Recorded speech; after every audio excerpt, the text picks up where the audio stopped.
నేను అసురు జాతి కాబోయే మహారాజు. మీరు విష్ణువుని పూజించడం సవ్యం కాదు. నేను అసురుణ్ణి, కానీ భక్తికి జాతితో సంబంధం ఏముంది? భక్తి అనేది మనసుకి సంబంధించింది. అదండి, మీ తండ్రి గారు వెంటనే తీసుకుని రమ్మన్నారు. రాబోయే కాలంలో ఆ సింహాసనం ప్రతిష్ఠించాలి. అసురుల జాతి భవిష్యత్తు నీ చేతిలో. రాజు కర్తవ్యం ఎలా ఉండాలో నోటంతా చెప్తే వినాలను. చెప్పురా కుమారా, చెప్పు. తండ్రి గారు, రాజు కర్తవ్యం ఏంటంటే అతడు భగవంతుడి పట్ల తమ ప్రజల్లో భక్తిని నింపాలి. ఆ భగవంతుడే శ్రీ మహావిష్ణువు. ఆయనే ఈ సృష్టికి తండ్రి. ఆవుని విష్ణు సూక్తి. ఇకపై నీ నోట నుంచి ఆ విష్ణునామం పలుకుకో. నీ తండ్రి అయిన నేనే ఈ సృష్టికి భగవంతుడిని. మర్చిపోయావా? ఆ విష్ణువే మన శత్రువు. నన్ను క్షమించండి తండ్రి, నేను భగవాన్ విష్ణువుని ఎప్పటికీ నా శత్రువులు స్వీకరించలేను. దయచేసి మీరు భగవాన్ విష్ణువు పట్ల ఉన్న శత్రుత్వాన్ని వదులుకోండి. మీరైన శరణం వేడుకోండి. తిరిగి మన విష్ణువుని నేను శరణ వేడుకోవాలా? నీ చిన్న మరణం గురించి నీలో ఎలాంటి వేదన లేదా? చిన్నాన్న గారిని సంహరించి వరస్వామి ఎలాంటి తప్పు చేయలేదు. చిన్నాన్న గారే క్షమించురా తప్పు చేశారు. ఓరి ద్రోహి, ఆ విష్ణునామం పలికిన నీ జీవం ఇంకా బ్రతకకూడదు. నేను ప్రహ్లాదుడికి మరణదండను విధిస్తున్నాను.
ప్రభు, ఎంత ప్రయత్నించినా ప్రహ్లాదుడి మరణం సంభవించట్లేదు.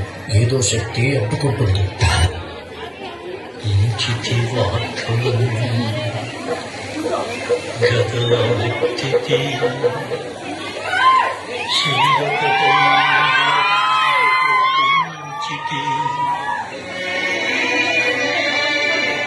శస్త్రరాజి పొడిపించితి మీదని కేంద్ర పంక్తి రొప్పించితి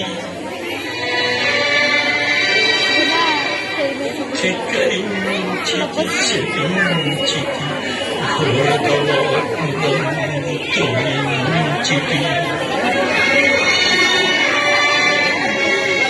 చెక్కుపాట్ల నలయించితి చావుని ఏమి చిత్రమో చావుని ఏమి చిత్రమో.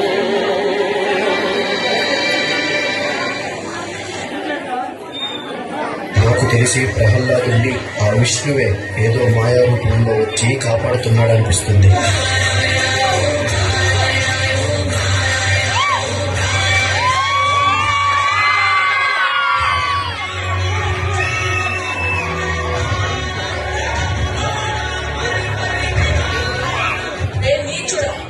కులద్రోహి, ఆ మాయావి విష్ణుని నేను వదిలిపెట్టాను.